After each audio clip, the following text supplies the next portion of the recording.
everybody, welcome back to my channel. So this is going to be an emotional video. If you guys want to hear my story, then just keep on watching.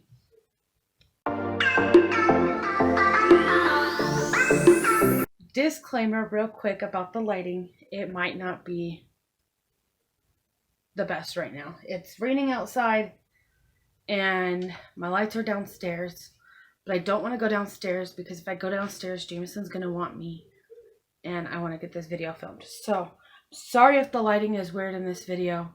The sun keeps going in and out. We're due for rain all day tomorrow. So also, if you hear kids screaming, he's with grandma and dad and Papa. So if you guys hear that, that's them downstairs. I told them I wanted to film this video and get it done and out there for you guys. So I have gained a lot of subscribers over the last month or so. Over the last week, to be honest. But over the last month or so, I've grown. And I figured that I would explain my story. I know some of you guys know what's going on. This will trigger a few people, so keep that in mind. I will be talking about miscarriage. I'll be talking about brain surgery. I'll be talking about little ones having surgery. I'll be talking about complications of myself, and why I am a stay-at-home mom. So, with that being said, just keep in mind those are trigger points in this video. It all started 8 years ago when I met my husband. We met through a mutual friend, and I'm going to try not to cry through this. We met through a mutual friend, and at first, Chris was 521 pounds. And the friend of ours said, well, I don't know if you guys should meet yet. I think you should wait till after his weight loss surgery, this, that, and the other. Come to find out, Chris slid into my DMs and direct messaged me through Facebook, like we knew about each other. But he's like, you know what? I can't wait that long. I need to talk to this girl right now. I left a really abusive relationship not too long after him, or not too long before him. Sorry, honey, I promise I wasn't in a relationship after you. I left a really abusive relationship. My mom didn't know how abusive it was. Nobody really knew how abusive it was other than myself. And Chris changed my life. My mom was a single mom at the time and had me in the living room. She had a room, and then the boys had a room, which were my brother, my cousin, and their friend was there pretty much all the time. So we lived in a 2-bedroom apartment. We cut the living room in half the living room, literally just enough for a queen size air mattress or a twin size air mattress to fit is what I slept on. It was rough. It was a rough childhood. My mom was in a really bad relationship and all of that as well. I'm not going to get too much into detail of my childhood, but that's when I met Chris. That's where my mom was. She was in a 2-bedroom apartment. My sister just left. She was seeing my dad, or the man that I call dad, the only man that has felt like a dad to me. She met him, and obviously now that they're married. But when I met Chris, I met him at pretty much the perfect time, to be honest with you. It was hard. With the state that I was in, I was working overnights at McDonald's in a house with boys, trying to sleep in the living room. Didn't work very well. It was hard, but I did it. When my mom was awake, I slept in her room, or we did what we could to make it work. So at that point, my older brother was going to move back to the house. And at that point, my brother and cousin wasn't really talking. I mean, they were pretty much gone. They were always over at their friend's house and stuff like that. So, my brother was in a really bad situation and he had to move back home. So, he moved back home, and at that point, I told my mom, and my mom was really upset, but I told her that I'm going to go live with Chris. And Chris and I were seeing each other several months before this was even an occurrence. So, before this even occurred, if that makes any sense. So, I moved in with Chris, his mom, his aunt, and his brother. And they had technically a 4-bedroom house.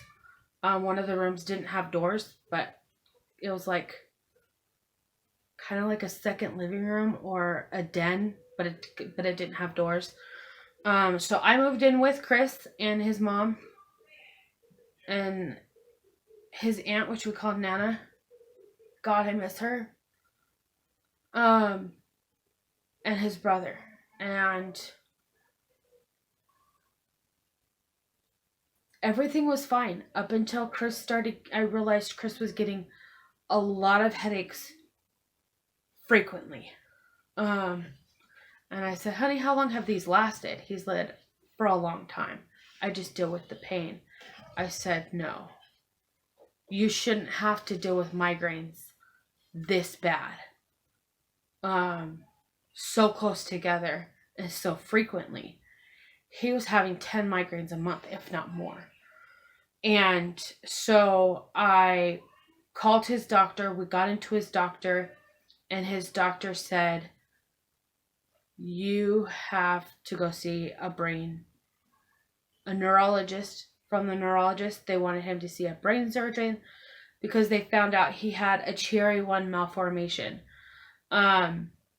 which is not typically normal for people to get.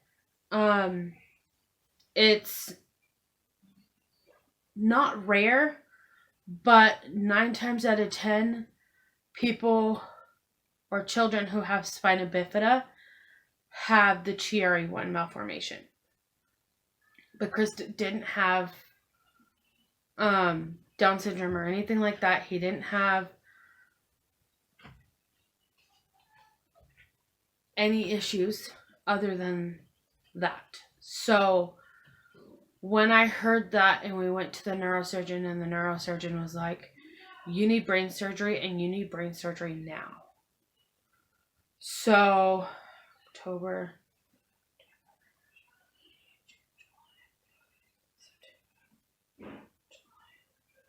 August of 2014 is when we were told that he needs brain surgery.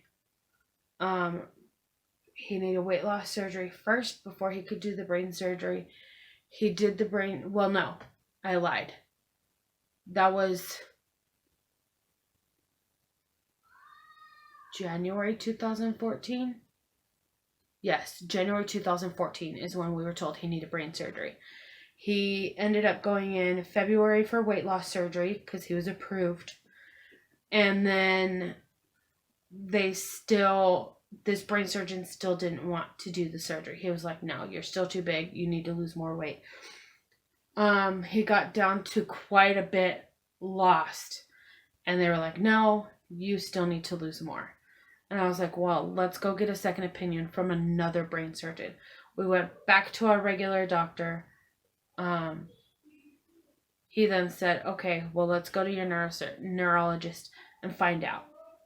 So we went to see the neurologist again. And that neurologist was like, okay, never mind. I'm going to send you to a different one. And Dr. Dowds, through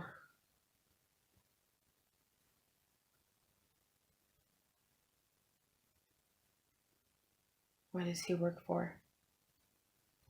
I can't think of the institute he works for. But we saw Dr. Dowds. Dr. Dowds was like, no, we're going to do brain surgery. But we need to get more tests done to figure out how bad this is. So we were able to see Dr. Dowds in August, finally. So it took until August to see another brain surgeon, go through all the steps again, through getting through insurance and that sort of thing. Everything to get to a new brain surgeon, why we wanted to go see a second opinion. We had to fill out paperwork, send it back to the insurance, call the insurance. It was a mess, but that mess was worth it. In August, Dr. Dowd said, you need brain surgery. We're still going to do some more tests, but you need brain surgery. 2 months later, I found out that I was 2 months pregnant.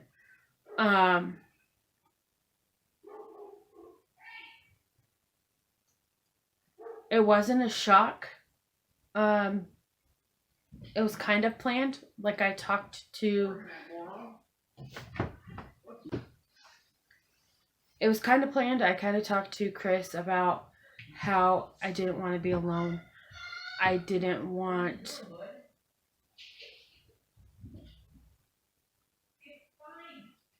that I've always wanted to be a mom. And so that was in October. December 9th of 2014. I was at work. I was working at the 99-cent store. We were in our own place. Chris and I were in our own place. Everything felt perfect.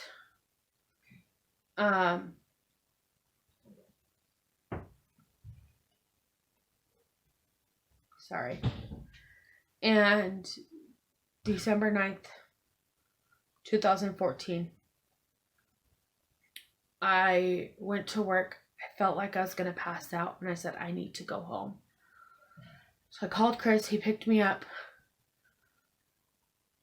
went home, and my dog at the time, Clifford, and if you guys don't know, Clifford passed away. And he was my baby. He was my world. He followed me everywhere. But he was like super close to my belly. The whole afternoon, he was super close to my belly. He wouldn't let Chris near me. He was growling at Chris. He never growls at Chris. He was close to both of us.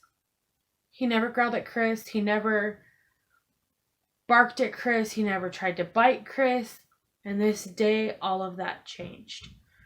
And I felt fine other than being lightheaded and feeling like I was going to pass out. And I just thought I was dehydrated. Hang on, I have a baby coming. Sorry, I had a kid come in.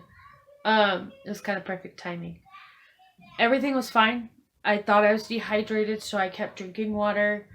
I was overworked. It was super busy. And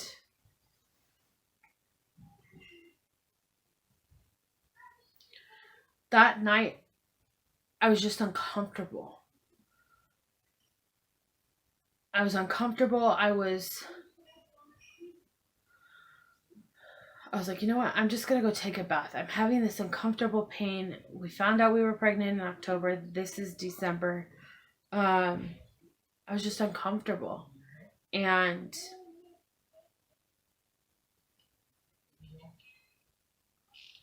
the only thing that felt comfortable, I got in the bath. Everything was fine. I mean, I was still uncomfortable and in pain. I couldn't stay in there long enough. I wasn't even in there long enough for the bathtub to fill up before I was like, you know what, this is just uncomfortable. My husband was sitting down watching TV because I told him I wanted to be alone. He's like, are you okay? Are you okay? I was like, yeah, I'm just going to go take a bath. And I get out of the bath. Like I had to crawl out of the bath myself. And I got on all fours and just kept rocking back and forth. And he came in and was like, what is wrong? I was like, I'm uncomfortable. And it's kind of starting to hurt. And he's like, what's starting to hurt? I said, my whole stomach feels like it's about to explode. I don't know what's going on. and I wasn't bleeding or anything. And he was like, do you need to go to the ER? I was like, no, I'm just going to go lay down and see if it'll go away. I laid down. I tried to fall asleep. Didn't happen. It just got worse. At that point, I called my mom. I told her what was going on. And she was like, honey, you're probably dehydrated. And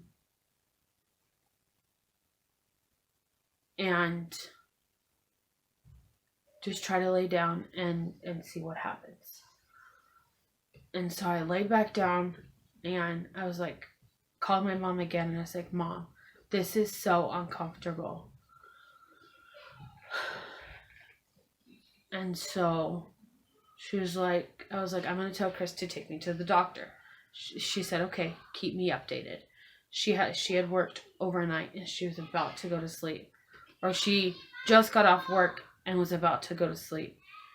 And I said, okay, I'll keep you updated. And she's like, let me know, because if I need to drive to the hospital, I will. And I said, okay.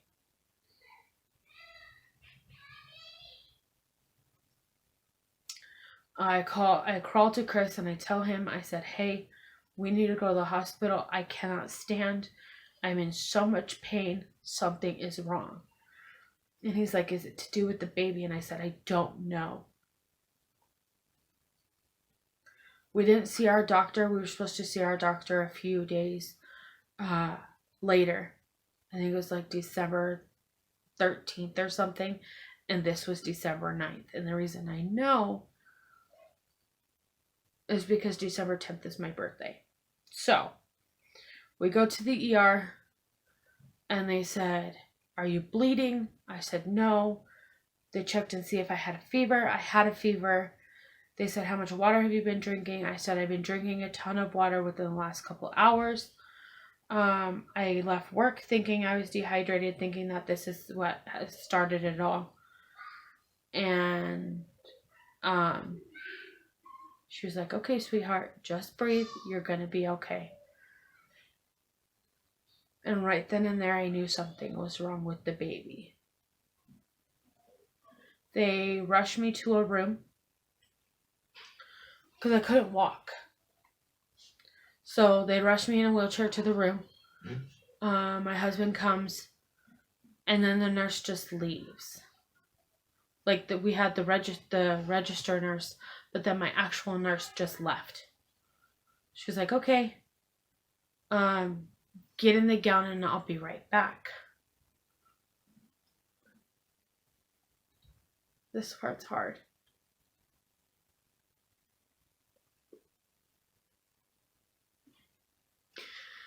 I stand up with my husband's help so I can get my pants off.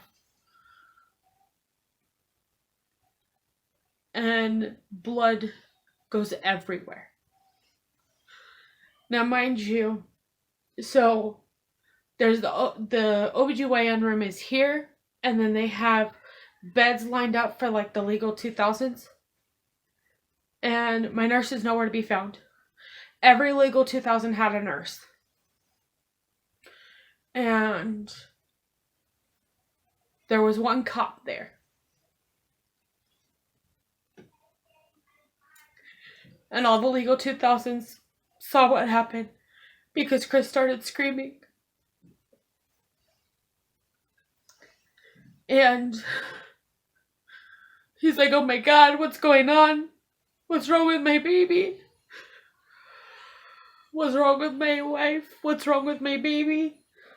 Well, at the time, I was his fiance.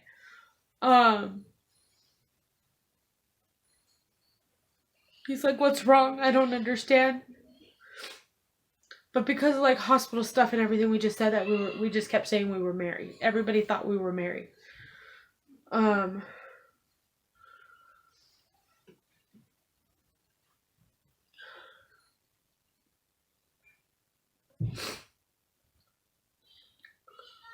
I immediately panic. I drop down to the floor. Chris is pacing through the hallways, and the only thing I hear is all the legal 2000s screaming Just go take care of her. We'll stay here. And all the nurses looked at the cop, and the cop's like, I got this.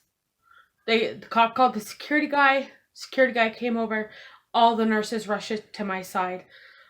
At that point, I pretty much blacked out because everything was happening so fast. But I do remember them ripping my pants off, and there was 4 nurses, and each nurse grabbed my arms. One nurse and one nurse grabbed my arms, and then one nurse and another nurse grabbed my feet. And they literally threw me on the bed. The other nurse was trying to get an IV in my hand. There were 6 in total. One was trying to get an IV in my hand. The other one was trying to find my nurse and find the doctor.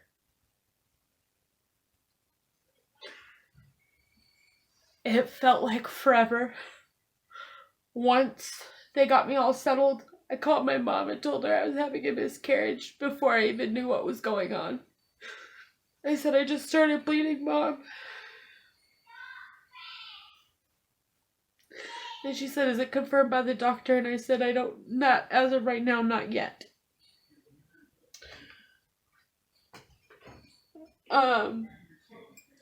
So I called Chris's mom because she knew we were headed to the hospital. And she came while we were in the waiting room. She met us with Drew's brother. And mind you, Drew's brother was super little at the time. He was in elementary school. And so she dropped him off at the house with Nana and rushed back to the hospital. And all this happened while she was gone. They literally lived less than 5 minutes away from the hospital. So it seemed like forever to get the ultrasound done, to figure out what's going on.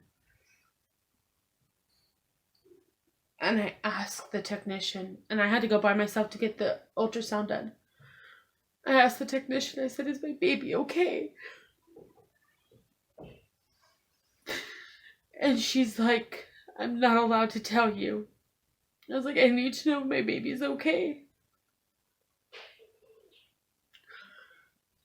And she said, honey, I'm not allowed to tell you. And then she smiles. Right then and there, I knew my baby, at least, I didn't know if I was pregnant with twins or anything. I knew at least one of my at least I had a living baby inside of me. And, like, she just gave me that look, you know? She gave me that look of everything's okay.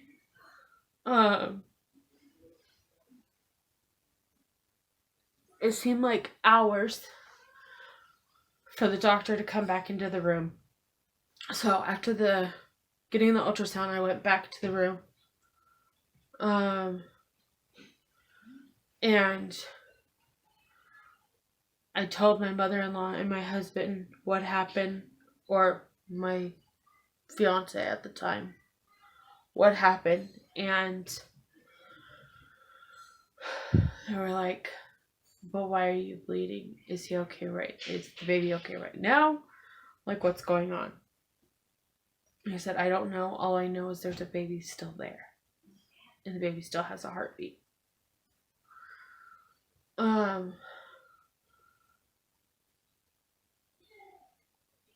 So the doctor comes in, and the doctor says, you're having a false miscarriage.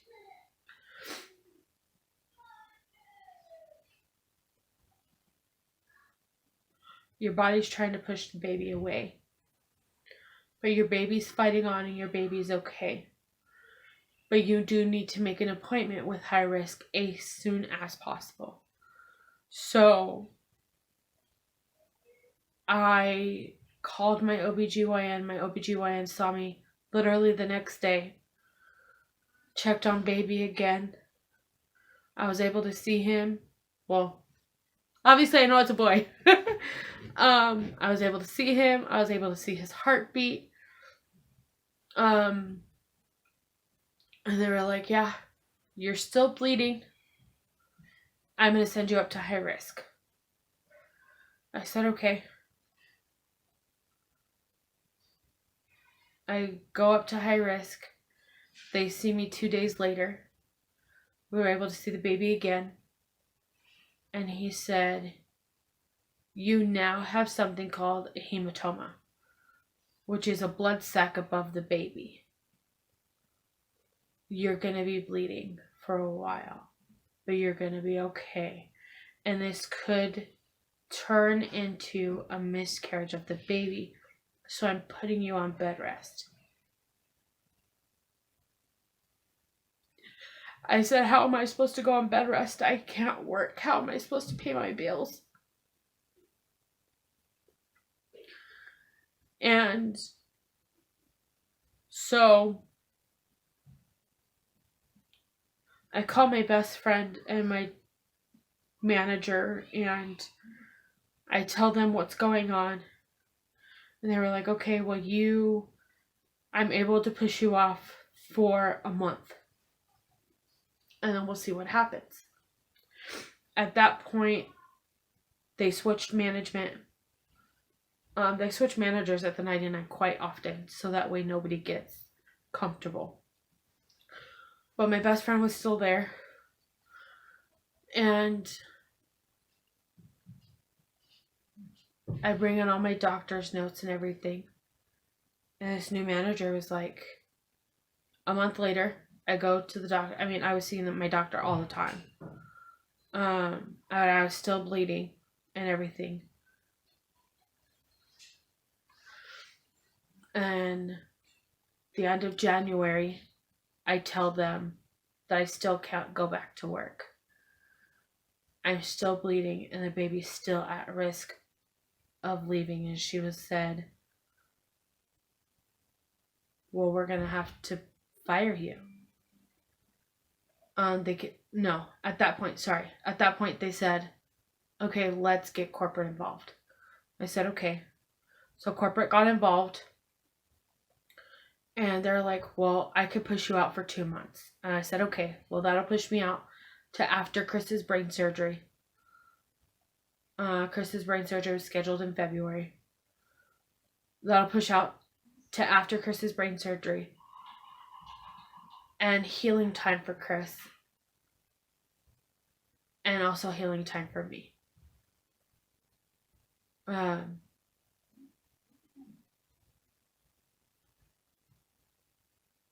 Chris had brain surgery in February. And everything was fine. He was able to come home. He was in ICU for a week. And then he was able to come home. And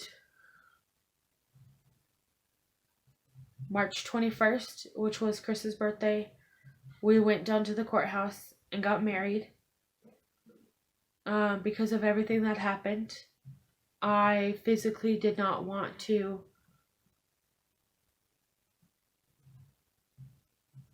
have to not have my husband there if something was wrong, or me not being able to make the decision for him. So we got married, and we're like, if we don't get married now, we're not going to get married at all. At least not until way after the baby's born. So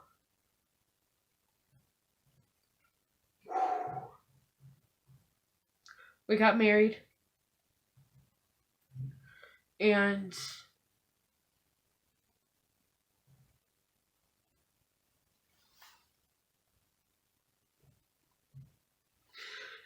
three days later, we're at home, and Chris goes to the bathroom. I'm laying down on bed rest like I'm supposed to. Now, mind you, I stayed in the hospital with him for a week. Bleeding, supposed to be on bed rest. I slept in 2 chairs. And he calls me and he's like, I'm leaking. I was like, what's leaking? He's like, I'm leaking. I was like, then sit back on the toilet and pee until you stop leaking. There's obviously more pee in your body. And he's like, no, honey, my head is leaking. The first thing I do is I grab Mind you, I just did all the baby laundry. So I grabbed the baby. I had a white onesie and I grabbed it and I put it over him. And I was like, okay, you sit here. I'm moving to the couch. I was like, you sit here. You calm down. Mind you, if it's something about myself, I freak out. If it's something about somebody else or like super. If it's something little, I freak out. And then if it's something big, I'm like super calm. And I walk over to my mom and I was like, Mom. Because we lived in the same complex as my mom.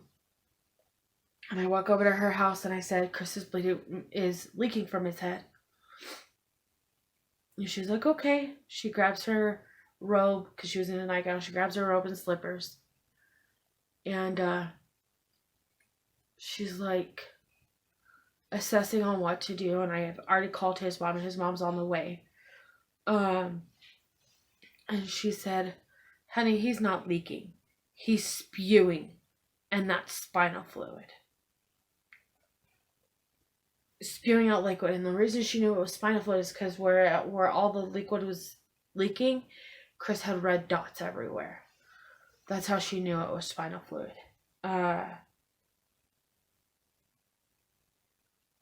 And so we go back to the doctors, or back to the hospital, sorry.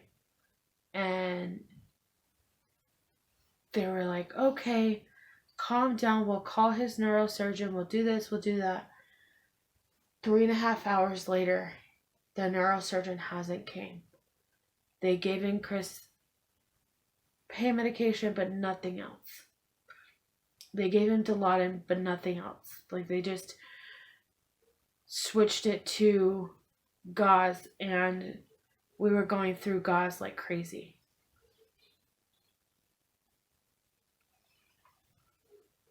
So right then and there, I knew I had to do something. And so I want to say we got to the hospital at 9, 8 or 9.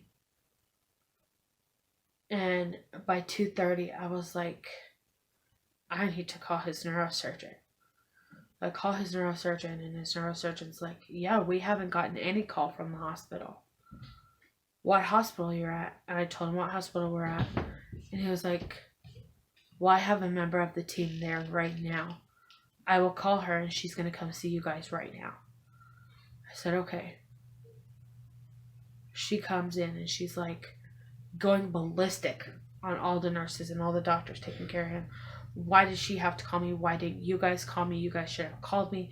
This is spinal fluid. I don't know what you guys are thinking. This could ruin his spinal cord. Like, what is going on? Why didn't you guys contact me? I've been here. I haven't been doing anything other than checking up on the patients that are in ICU. Because after brain surgery, you have to go to ICU for at least 24 to 48 hours. And so she was like, we're just going to keep you comfortable for right now. I'm going to call Dr. Dowds and find out what he wants to do. They pushed him in for surgery at 6 that they could do. Hang on, guys. I have to switch. Sorry, I had to restart the video. 6:30 was the earliest OR that they could get open to do surgery. He went back into surgery.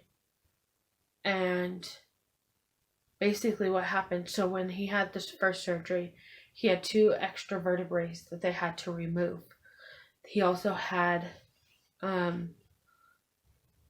bone spurs that literally looked like a hand and went like this into his brain. And they had to remove those. And at the time, his doctor said, he is the hardest patient I've ever worked on. And that was the first surgery he had. So once they did the surgery, I was panicked. I didn't know what was going on. And he said, well, it's probably his body thinking that there's 2 extra vertebrae that they have to make spinal fluid for. And those vertebrae were up into his brain. So because of the bone spurs and the 2 extra vertebrae, pretty much his brain was sloshed backwards a little bit. So all up here, where your brain normally sits, Chris's brain wasn't there. It was further back, if that makes sense. So they said that there was like a 2 to 3 centimeter hole between where it's supposed to be and where it is and where it should have been. So second surgery, everything went fine. They said that that's possibly the reason is because his body was thinking that it needed to make spinal fluid for those 2 extra vertebrae. Mind you, I was still pregnant. This was in March. And that was like my worst nightmare, is Chris going back into surgery. And they were like, we put a patch in. Everything's fine. He's good to go. He'll be in ICU just to make sure. We were in ICU for another 2 weeks. It was supposed to be 48 hours. We were there for another 2 weeks. And then he came home once everything was fine. 2 weeks later, I realized there's a bulge in the back of Chris's head.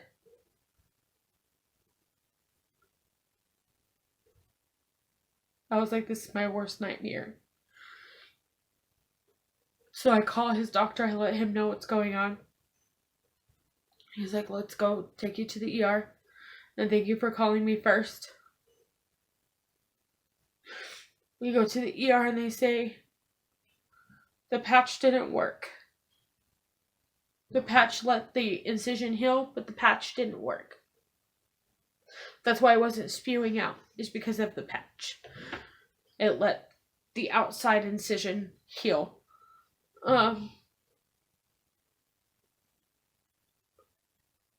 I didn't understand. I didn't understand why this was happening to me, why it was happening to him, why it was happening to us. I was confused. I said, what did you do wrong, Dr. Dowds? Like, what's going on? I was mad at him. He was like, this is something that I've never had to do. I've never had to go back into a patient. And now this is my second time going back into a patient. I don't understand either, sweetheart. But I promise you, you're going to have your husband back. Go in for the 3rd brain surgery. And he said, at this point, he said, we need to put a shunt into his back because his body's making way too much spinal fluid. So they put a shunt in. We chose to do the shunt in the back and not in his head, so where you didn't see the implant. So basically he had a tube going from his brain down, or sorry, not from his brain, from the bottom of his spine, collecting that extra spinal fluid. And then they had a tube going from the back part of his back to his bladder, so that he then pees it out. And that seemed to work.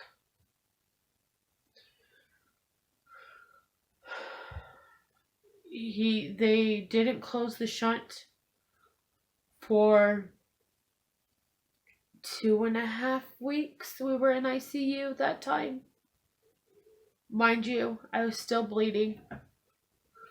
I was still supposed to be on bed rest. I lost my job at this point.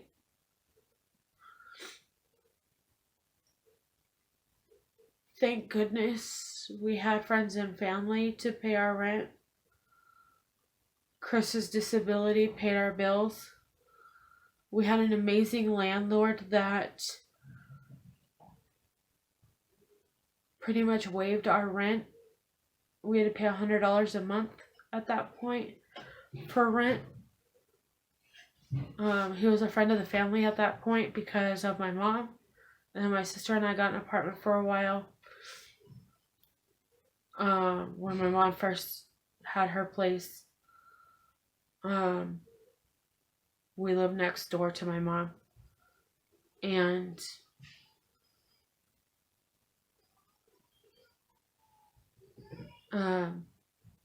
then Chris and I moved in. So he was like family to us, practically. And he was like, I'll figure everything else out. The only thing I can't figure out is about $100.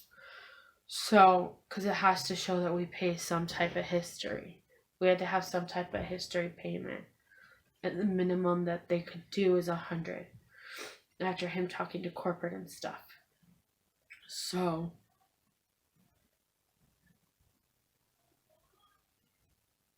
losing my job because of a baby, me being pregnant and bleeding. My husband went through 3 brain surgeries. Still in the hospital, I found out I lost my job. And I said, at this point, I don't care. So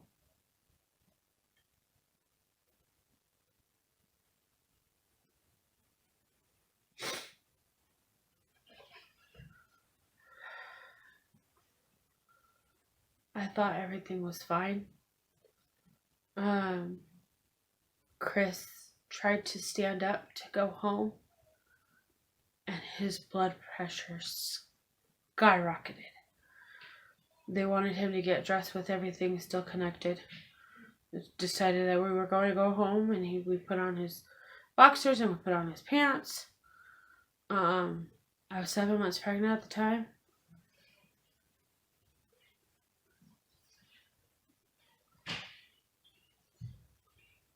Yeah, I was 7 months pregnant at the time. Still bleeding. And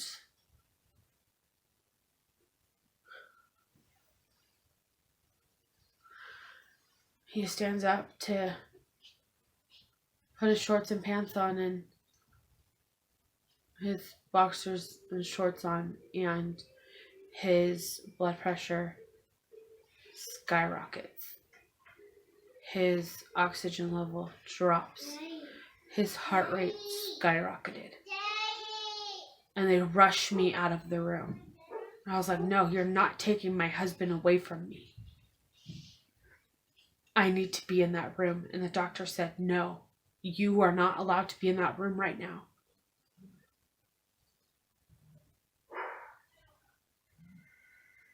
And I said, I'm about to lose my husband. Is that what you're telling me? Then he said, no, honey, I don't know. He said, no, I don't know. And I said, I'm 7 months pregnant and bleeding. That's my husband in that room.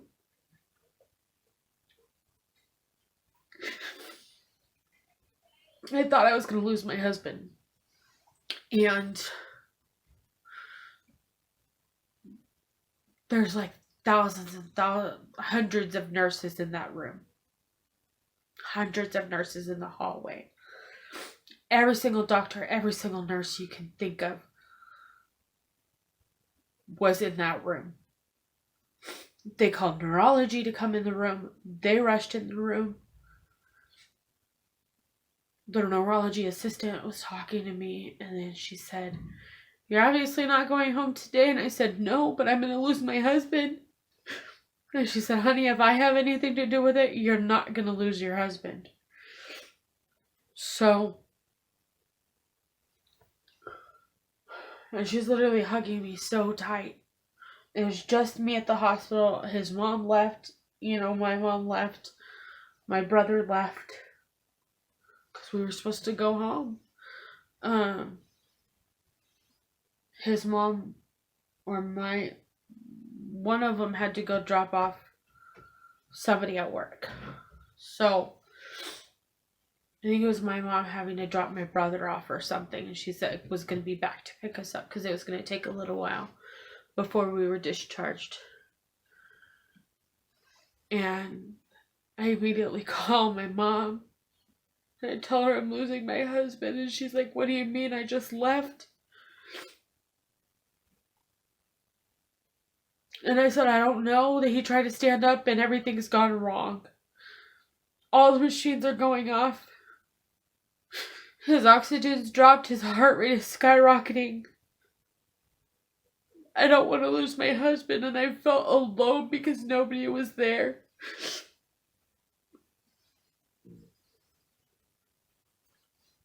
"30 minutes later, Chris was sitting up talking. He's like, I'm fine. I don't know what's going on, but I'm fine. Him being the stubborn person he is, always saying he's fine.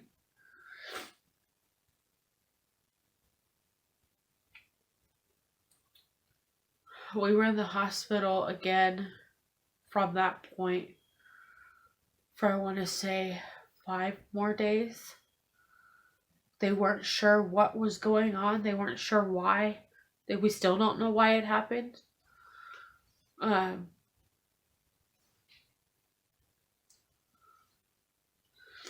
We were able to go home. He was able to heal and everything was fine. Okay. Alright. I had to stop and grab a snack and a drink. And I'm back. So, where was I? We were able to go home. And then we had an OBGYN appointment about a week later. I just saw my OB and my high-risk doctor a few days before all this happened. So my next scheduled appointment was the beginning of the next week. And I said, I want to go see the baby. I haven't been, because he was in the hospital and healing. So he wasn't able to go since February or since December when all of that happened. No, he went in January. But he hadn't seen the baby for over 3 months at that point. I mean, I showed him the ultrasound photos and all that. But I was still bleeding. But at this point, I was spotting. So a week later, I went and saw my high-risk doctor. And my high-risk doctor said, I'm going to dismiss you. You're still spotting, but the baby's okay. He's doing good. The hematoma is above the baby, above the sac. It's not bugging the baby at all. Your baby is growing perfectly fine. It's not bugging him or anything like that. So he's like, I'm going to release you. I said, okay. And so at this point, I was on weekly appointments through high risk and my regular doctor. So I was seeing the doctor pretty much an appointment twice a week. I was seeing my OB and I was seeing the high risk. So I was able to see the baby quite often. And that's one thing about a high risk pregnancy that I know is worth it, because you're able to see your baby more than a regular OB regular pregnancy rather than a high risk pregnancy. So I did my gestational diabetes test. That came back, and the first one came back and I had to do the 2-hour glucose test. That was the worst thing ever. I craved Hawaiian punch, and after that I didn't crave Hawaiian punch. My husband could not cook bacon my entire pregnancy. That's how we found out we were pregnant, is because one night, I want to hear something funny. One night, I woke up Chris at 2 a.m. and I said, I need a Sprite, and I need it now. So he walked over to 7-Eleven and got me a Sprite. And then the next day he cooked bacon and I started throwing up. I could not stand the smell of bacon my entire pregnancy. Mind you, my husband is a meat and potatoes guy, and Guess what he couldn't have for my entire pregnancy? Bacon. I made him throw it away and open all the windows. Because I could not stand the smell of cooked bacon. Or even cooking bacon. Like the grease. Oh, gross my entire pregnancy. Jameson doesn't eat bacon. He doesn't like it. So, and he loves Sprite, which was my first craving with him. But for a while I was craving Hawaiian Punch, and I did the 2-hour glucose test, and the only thing they had was fruit punch flavored, and that was absolutely disgusting to me after that. It was always Sprite for me. I think that's like Sprite, pickles, and ice were the only things I craved pregnant. I'll have to ask my husband, because I made him go to the store. Oh, and Sour Patch Kids. Sour stuff, and my kid eats it. So I was released from high risk pregnancy, and he said just schedule with your doctor normally.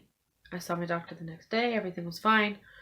A week later I go back in to my doctor, and I'm measuring 2 weeks ahead of where I'm supposed to be. He's like, nope, back up to high risk pregnancy you go. Because obviously measuring 2 weeks more than where you're supposed to be is not okay. So went back up to high risk, and my doctor was afraid that the hematoma got big and like they were gonna have to go in vaginally and pop it or whatever the case was. But he said no. He's like, your baby's growing fine, but you have double the amount of amniotic fluid that you're supposed to have at this point in your pregnancy. And levels were never something that we checked to make sure it wasn't low. But it was never anything that we were concerned about up until, that day. So I went back up to high risk. I was in high risk the entire time. May's appointments went fine. April, May appointments went perfectly fine. June's appointments were fine, except I was getting miserable. I was miserable. And I was huge. This is a photo of me, literally. The next day I delivered Jameson. Or next day I went into the hospital to deliver Jameson. We did our own maternity photo shoot at home in his nursery. I was 28 weeks pregnant here. No, 38 weeks pregnant.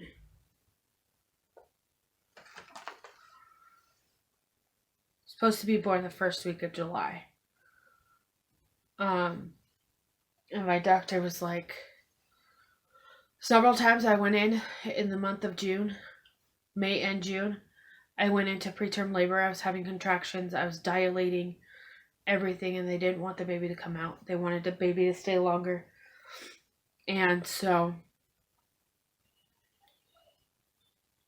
he's like, I'll induce you, but I'm going to have to induce you at 39 weeks. I won't induce any sooner. So I scheduled my induction date. And he's like, I want you there June 23rd. And I called my mother-in-law, and she's like, my entire pregnancy, she said he was going to be born on my birthday. My entire pregnancy. She said he was going to be born on my birthday. And I was like, no, he's not. He's not due till July. So I was like, I'm going to be induced.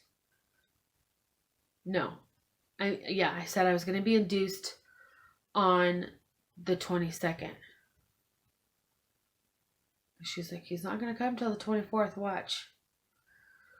So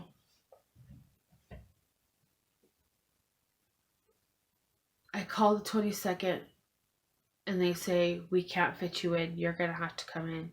Call tomorrow and find out. So I called the 23rd in the morning, and they were like, no, we have no room. Call around 5 o'clock. Call around 5 o'clock, they were finally able to get a bed open. So, June 23rd, 2015, my doctor came in, and they put the Cervidil in, and then, thank goodness, because in my OB office, you have one specific doctor, but then you see every single OB because you don't know who you're going to be with. You don't know who's going to be on call that week. Because they go on call a week at a time. So, thank goodness that week, he's like, I'll be there. The week of that week. That whole week. So, I'm fine inducing you. I'll induce you then. So we were able to get induced. They did the Cervidil for 12 hours. That whole night I was having 5-minute long contractions, 5 minutes apart. And I didn't dilate at all. Mom just brought goulash. So they did the Cervidil. Cervidil has to stay in for vaginally. It has to stay in for 12 hours. So that whole night I was uncomfortable. And they were like, your contractions don't hurt? I was like, not really. I mean, this is the pain I have felt my entire pregnancy. Jameson was moving like crazy. So I physically couldn't feel them. I mean, I felt them. They were painful. I was crying, but it was tolerable. They're like, I don't know how you're not screaming bloody murder right now. Because I was having 5-minute long contractions, 5 minutes apart. And everything was fine throughout that whole night. And throughout the next day. They took out the Cervidil 12 hours later. And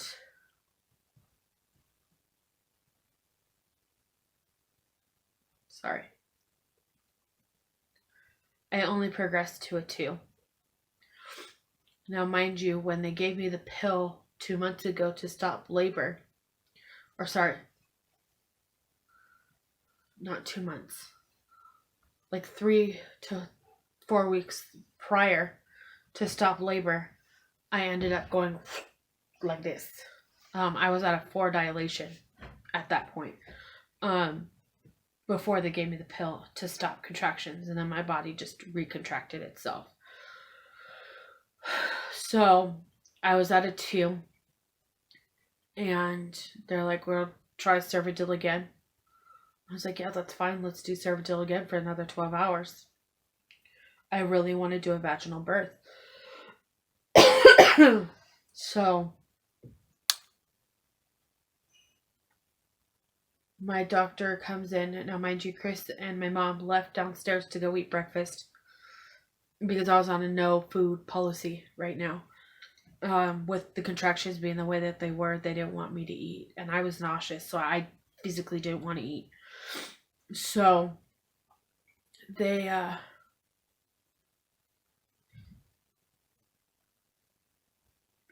went downstairs for lunch, or for breakfast.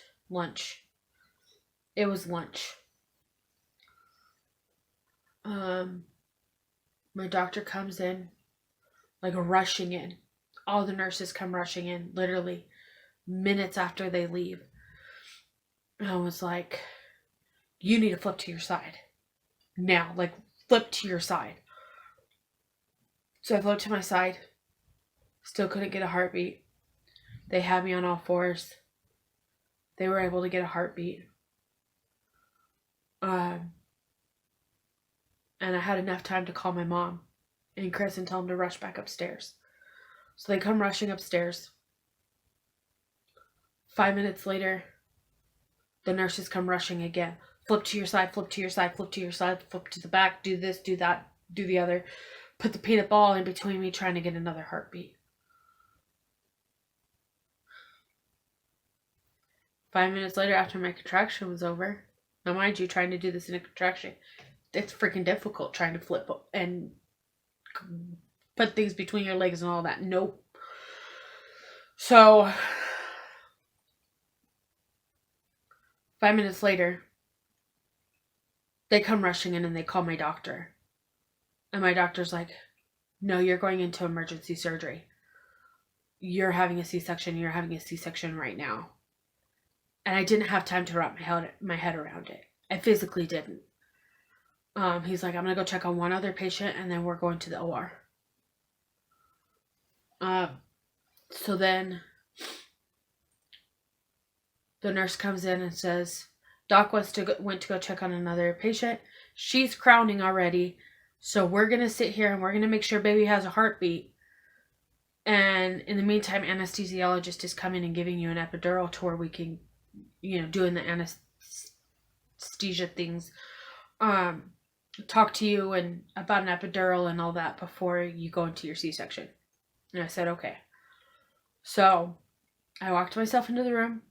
Chris was in scrubs that could barely fit.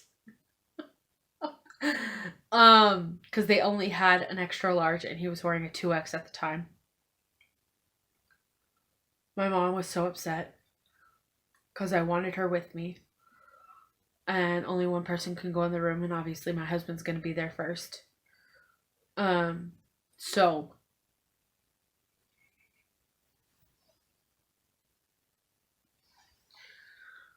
and they were like, you stay here. We're going to put her epidural in, do what we need to do, and then we'll get her all caught up and we'll get you going. We'll bring you in. And that's what they told Chris. So I couldn't, mind you, I have scoliosis, so I couldn't arch my back enough for them to get the epidural in. And then at that point, the epidural just felt weird. And so I was like, something just feels off. And they were like, no, it's your first epidural. You'll be okay. And everything went numb. I mean, after a few minutes, after a few seconds, everything went numb. Talking to the doctor about, Chris's latest brain surgery. And I got to tell you, there was one OB, because there's 2 OBs that are in the room. And one OB was a lady that I saw the last time I was there. It was my first time seeing her, which was really weird. Her name was Sandra, and she honestly was that mom feeling that I needed. She held me. She was like, it's okay. It's okay. She was like, the baby's okay. You're okay. And they kept the baby monitors on pretty much till last minute. And they had to put the epidural in while I was having a contraction. So at that point I was able to feel contractions. When they started flipping me all kinds of ways, I started feeling them. So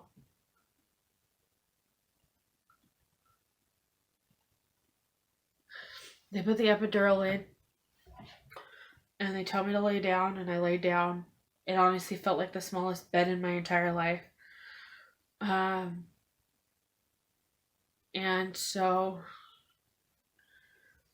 my IV blew. Chris was able to come in. I said, hi, baby. And I wanted to hold his hand. And they were literally starting to cut me, and he had to take the IV out of one vein, move it to the other arm, and pop it in the vein like as fast as he could to get the IV going.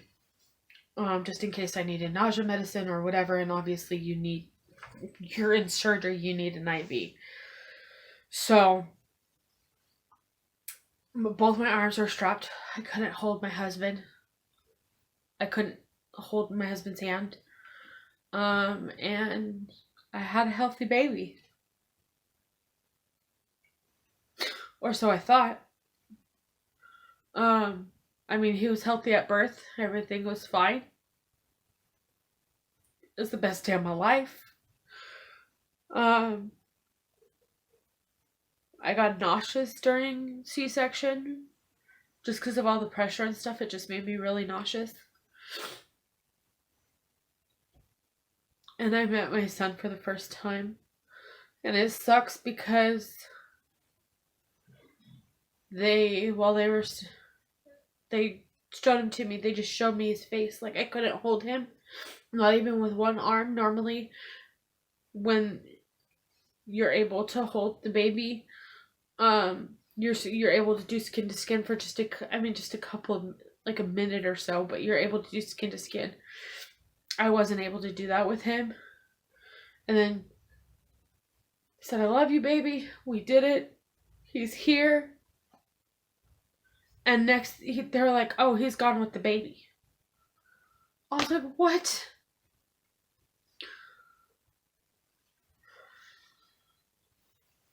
And I remember telling Jameson before they took him away, "Thank you for letting me be your mom." And they were trying to sew me up, but they found an extra sac, and at that point, that's when I knew we had twins. So, back when I had the false miscarriage, I didn't have a false miscarriage. I had a full-blown miscarriage with one of the twins. I guess I was pregnant with twins, and one of them went. So I had time to grieve. So I wasn't upset or anything, which is why even now I cling to Jameson. So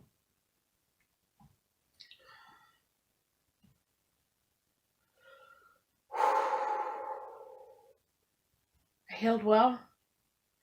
My dad came to see me at the hospital. My dad never goes to hospitals. Alright, you guys, I don't know where this is going to go in at. I'm going to have to figure it out. But I just want to quickly let you guys know. So, after having Jameson, I want to say I was 2 hours out of having Jameson. And my mom's going to kill me if I don't put this in. So, because it's funny. So, mind you, I was on anesthesia due to this C-section and all that. So, after having Jameson, I was like, okay, I have my baby, now I could go home. And my mom was like, "You're not going home, you just had emergency surgery." I said, "No, give me my baby, I'm going home." And she said, "Honey, you can't go home, you have to stay here for at least 2 days." And I said, "Medicine has changed." Mind you, I was mad. I was like, medicine has changed. The last kid you had was 18 years ago. And medical has changed 18 years. Within 18 years, I can go home. Chris leaves the room.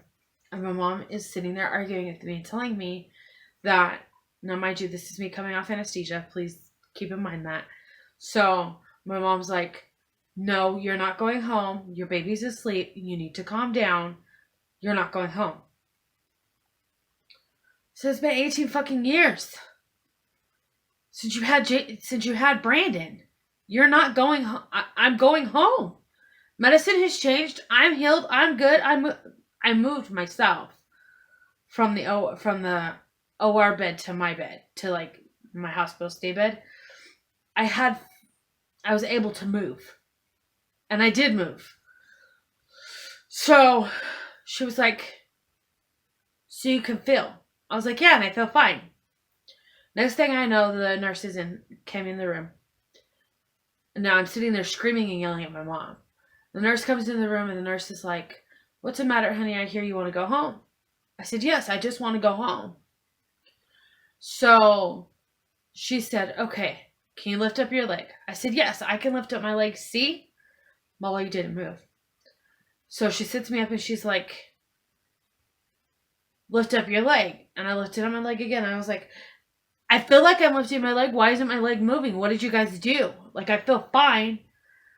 And she's like, "If you're okay in 2 hours, I personally will drop my license for the doctor to sign to send you home." And I said, "Okay, good, because I'm going home." So then, an hour and a half later, I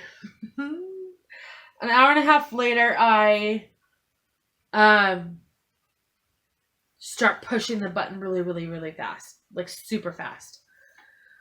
And she comes rushing in the room. She's like, "What's going on? What's going on?" I was like, "I need pain meds now. This hurts. I can feel everything. I don't want to go home. I want my mommy. I want my baby. I need pain medication now." So, there's my coming off anesthesia story. See me at the hospital. Nana came. Chris's dad and Chris's stepmom were there. Chris's sister was there, which is so crazy that they just happened to be there. We went to dinner with them a few days prior. And then, they were there for the birth of Jameson, but they came after.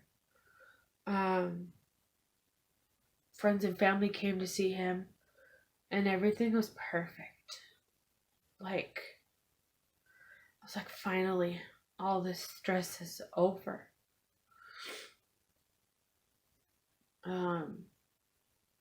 Brought Jameson home, lost our apartment because I lost my job. They could only do so much before they can't anymore. So all the boys moved out. My brother and my cousin left and moved out and moved to Utah with friends of theirs. So at that point, we moved in with my mom. I had to say goodbye to his nursery, which was hard. So I worked so hard on his nursery.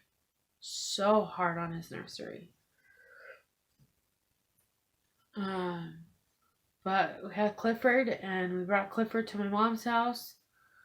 My dad loved Clifford. My mom loved Clifford. Jameson loved Clifford, which was our dog.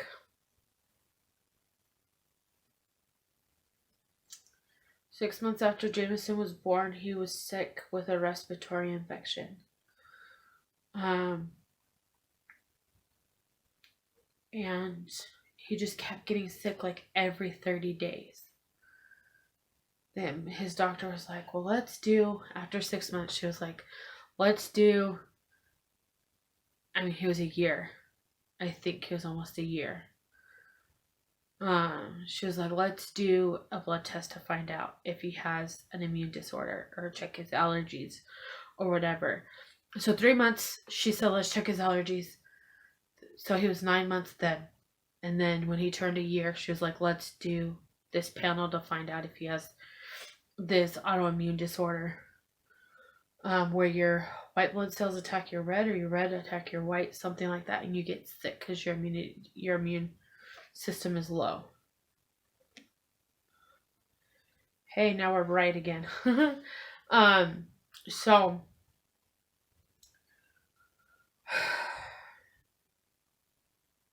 that immune disorder came back negative. His allergy test came back. He had a few allergies of like plants and bugs and stuff, but no actual food allergies. So we thought everything was fine. And she was like, well, stay away from this, that, and the other. And we did that. My mom had a plant in the house that he was allergic to, and we thought that was the issue. Because he was good for 2 months, and then he got sick again. She was like, I'm sending him to a respiratory doctor.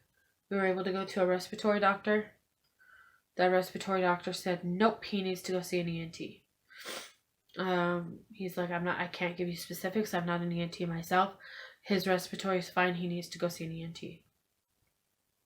Went and saw the ENT. The ENT says pretty much his ears are completely blocked. Like, all he can hear is muffle. And, he wasn't talking or anything. At a year and a half, he wasn't talking. And so No, he was almost 2 at the time of us seeing his ENT. He was almost 2 at that point. When we saw the respiratory doctor, he was 1.5 years. So it took like 6 months to get into the respiratory doctor. Another 6 months to get into the ENT. Got into the ENT, and he was like, no wonder he's sick. His sinuses can't drain anywhere. His adenoids are too big, and he needs ear tubes ASAP. So 2 weeks before his 2nd birthday, he went in and he had ear tubes, and his adenoids were shaved down. So after that, he was fine, perfectly fine. We went in for his 6-month follow-up. That was fine. 8 months after his ear tubes were placed in the first time, which is 3 months after his last visit, he started pulling on his ears and kept screaming out, and he got sick again. And I called his doctor, and he's like, okay, come in, we can look and see what happens. He looks, and he's like, his body's rejecting these ear tubes. I was like, we just saw you 3 months ago, and you said that they were fine. He's like, yeah, but he's rejecting them now. So we need to go back in, and we need to do another surgery.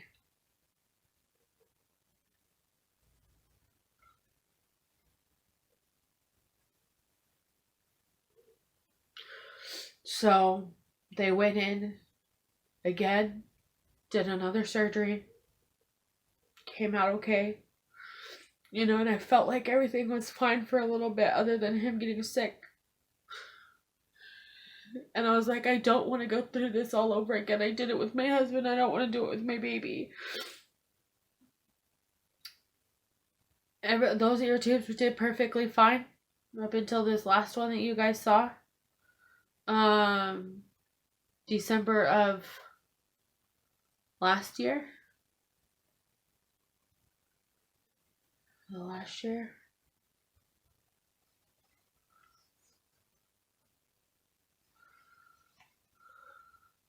I'm trying to think. Whenever I posted that video, you guys, I'll put an iCard above somewhere over here so that way you guys can see it. I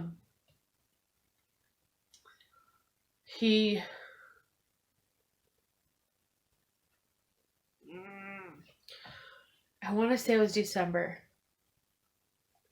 because he went in February and had surgery. So December, Chris was in the hospital, and he had a lumbar puncture done. Hold on, I missed a whole step. 2 sets of ear tubes, everything was fine. A year after Chris's surgery, so I missed this whole step, I'm sorry. A year after Chris's last surgery, he went in to a routine follow-up, had a routine CT scan and MRI, and they found out that the shunt wasn't working anymore, which wasn't a big deal. So then moving on to now, or to where I was, December, I want to say December of last year. No. March? Yeah, because he was in there for his birthday. So March of last year, Chris went in to have his follow-up, and they just said that they wanted to do, because he was having migraines and stuff again, they wanted to do a lumbar puncture to find out where his pressure is in his lumbar. And we weren't told that he had to lay down for 24 hours after that procedure. So he had spinal fluid leaking. He had a complete headache. He was lightheaded. We ended up back into the ER. And I mean, at that point, we bought this house. My dad bought this house, and we live here. So we went to the hospital. And the hospital stated that they have to do a blood patch. So they did the blood patch. And after that, everything was fine. He hasn't had any issues since then. But December of last year, Chris went to the hospital because he went blind. He couldn't see out of one of his eyes. And I think I posted that on my Instagram stories or on Facebook, something. I don't remember. It's a super, super short video wherever I posted it. So come to find out, Chris had a infection in his eye, and while he was there, Jameson kept pulling on his ears. Everything else was fine, you know. I thought he was teething or something with his back teeth and his molars. But I'm like, he's 3. So he shouldn't have molars or anything now. And I checked and he had no teeth coming in. So I was like, you know what? Let's just go downstairs and let's get Jameson checked from the ER. When we saw his ENT 2 months prior to that, he was like, everything's good. I don't need to see you guys again. The ear tubes are falling out. Everything's fine. No need to see him. They're literally right there. They'll fall out any day now. Everything's fine. So in December, we had him checked and they were like, no, his ear tubes are going into his head. They're going inwards instead of outwards. Went and saw his ENT 2 days later. And he was like, yep, he's going into surgery as soon as I can get him in. So he went in. He had another set of ear tubes. And ever since then, he hasn't had issues. So, Chris hasn't had issues. I have been seeing pain management because ever since, which I haven't told you guys about myself during this whole thing, but ever since Jameson, the left part of my left leg is numb. They don't know what's wrong. They don't know what caused it. They say I have neuropathy in my legs, and my lower back. So it's very painful. The lower part of my back is very painful every day. But I do it, you know. And when all this was going on, I resorted to cooking. Not necessarily food, just to cooking. And we had friends and family come over and eat. And I told them, hey, you should try this. You should try this. You should try this. They're like, I need that recipe. I need that recipe. And that's why I started my YouTube channel. That's why a homemade lifestyle. All right, my camera ran out of space. Sorry, guys. So, basically, that is where a mom's homemade lifestyle began. That's where it happened. That's why I started it. So, I'm sorry if I made you cry.